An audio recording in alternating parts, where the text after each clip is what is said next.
In this video, you will learn how to fix cannot trade problem on Steam. Enable the Steam Guard, then wait 15 days. Make sure Steam Guard is enabled via mobile or email. You must wait up to 15 days after activation before you can trade any items.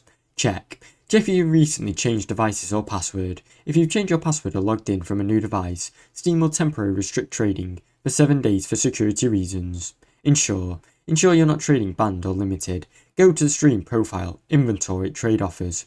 If you're banned or restricted, a message will show why. Confirm inventory privacy settings. Your inventory must be public for others to trade with you. Go to your profile, privacy settings, and make sure your inventory is public. Verify mobile authenticator is active for 7+ days. To trade without delays, the Steam mobile authenticator must be active on your account for at least 7 days. Check internet time sync and clear cache. Make sure your computer time is automatically set up and synced with your internet time.